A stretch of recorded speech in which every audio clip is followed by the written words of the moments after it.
नमस्कार, मैं हूं सोनाली और आज हम देखेंगे कि डायबिटीज के लिए कौन से योगासन लाभदायक हैं। ये रोग हमारे ब्लड शुगर का स्तर ऊंचा होने के कारण या अपर्याप्त इंसुलिन के कारण होता है। इस रोग में शरीर की कोशिकाएं ठीक से इंसुलिन का उत्पादन या इंसुलिन के उत्पादन के प्रति प्रतिक्रिया नहीं कर पाती हैं। इंसुलिन का उत्पादन कहाँ होता है हमारे शरीर में? अग्नाशय, जिसे हम अंग्रेजी में पैंक्रियाज कहते हैं, वहां होता है। अग्नाशय हमारे पेट के पीछे स्थित एक ग्रंथि है, एक ग्लैंड है। ये एंजाइम्स बनाता है जो भोजन के पाचन में मदद करता है और ये इंसुलिन और ग्लूकागॉन हार्मोन्स भी बनाता है जो ब्लड शुगर के स्तर को नियंत्रित करता है। अगर हम हमारा ब्लड शुगर कंट्रोल करना चाहें तो हमें हमारे अग्नाशय को एक्टिव रखना होगा। योग में घुमावदार आसनों को ब्लड शुगर कंट्रोल करने में बहुत लाभदायक माना गया है, क्योंकि इनसे हमारे अग्नाशय की शक्ति बढ़ती है। जो एंजाइम्स और हार्मोन्स हैं उनका उत्पादन सही तरीके से होने लगता है। इन आसनों के आसपास जो अंग हैं जैसे कि पेट, लिवर, आंत, स्प्लीन, उनकी भी मांसपेशियां मजबूत होती है। साथ ही रीढ़ की हड्डी में लचीलापन बढ़ता है और उसका पोषण होता है। इसके अलावा घुमावदार आसन हमारे मस्तिष्क को शांत करते हैं, स्ट्रेस लेवल्स को कम करने में बहुत सहायक होते हैं। आगे बढ़ने से पहले देखते हैं कि इन आसनों को कौन नहीं कर सकता है। अगर आपके पेट के क्षेत्र में या रीढ़ की हड्डी में तकलीफ हो या कोई सर्जरी हुई हो या आपको स्लिप डिस्क हो, कंधों में चोट या कोई तकलीफ हो, तो आप इन आसनों को नहीं करेंगे। इस वीडियो में हम एक सरल घुमावदार आसन देखेंगे। दूसरे वीडियोस में हम और ऐसे घुमावदार आसन सीखेंगे, कोशिश करेंगे कि सरल आसनों से थोड़े कठिन आसनों की तरफ बढ़ेंगे।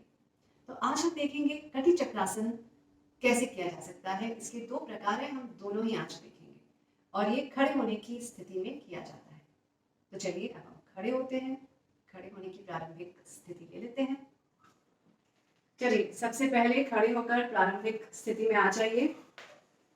दोनों पैरों में समान वजन शरीर का, कंधों को अच्छी तरह से रोल करके हाथ बिल्कुल सीधे। सबसे पहले कड़ी चक्रासन का फर्स्ट वर्जन हम देखते हैं। सबसे पहले पैरों में कुछ 1 फुट का अंतर, आपकी एड़ियां बाहर की तरफ और उंगलियां अंदर की तरफ, ताकि आपके पैरों का जो बाहरी हिस्सा है ये बिल्कुल सीधा रहे, बिल्कुल सीधा रहे।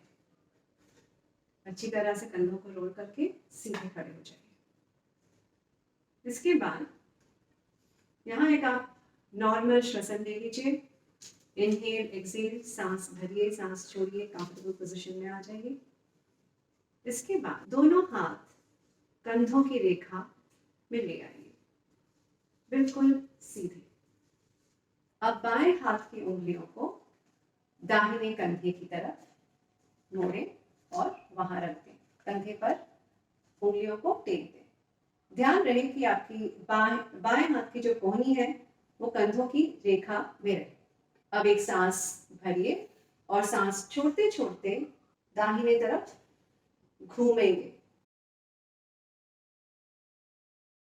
अपनी कमर से घूमेंगे, पैर बिल्कुल स्ट्रॉन्ग जमीन पर, अच्छी तरह घुमाव हो जाए, फिर आप अपनी गर्दन को दाहिने कंधे की ओर घुमाएंगे और अपनी ठोड़ी को दाहिने कंधे की रेखा तक ले जाने की कोशिश करेंगे। इस स्थिति में 5 से 10 सेकंड रहिए। सामान्य श्वसन, फिर एक गहरी सांस भरिए और सांस छोड़ते छोड़ते सामने की ओर आ जाइए। फिर बाएं हाथ को कंधों की रेखा तक सीधा स्ट्रेच कर लीजिए और सांस छोड़ते हुए दोनों हाथों को नीचे ले आए। अब इसी क्रिया को हम बाएं तरफ करें। फिर से दोनों हाथों को कंधों की रेखा में ले आए। इस बार दाहिना हाथ मोड़कर बाएं कंधे की ओर ले जाएं और अपने हाथों की उंगलियों को बाएं कंधे पर रख दें। अब धीरे धीरे सांस छोड़ते हुए पहले सांस भरेंगे और फिर सांस छोड़ते छोड़ते बाईं ओर घूमेंगे। और फिर अपनी गर्दन भी बाईं ओर घुमाएंगे और आपकी ठोड़ी बाएं कंधे की रेखा में। गहरी सांस भरें और सांस छोड़ते हुए फिर से सामने की ओर आ जाए। दाहिना हाथ भी कंधों की रेखा में स्ट्रेच करें। सांस लें लंबी अंदर और सांस छोड़ते छोड़ते दोनों हाथों को नीचे ले आए और फिर पैरों को पास ले आए और प्रारंभिक स्थिति में आ जाए। तो ये था कटी चक्रासन का पहला वर्जन। इसे एक दूसरी तरीके से भी कर सकते हैं। चलिए देखते हैं ये कटी चक्रासन कैसे होता है। शुरुआत के स्टेप्स सेम ही हैं। पैरों में 1 फुट करीब का अंतर।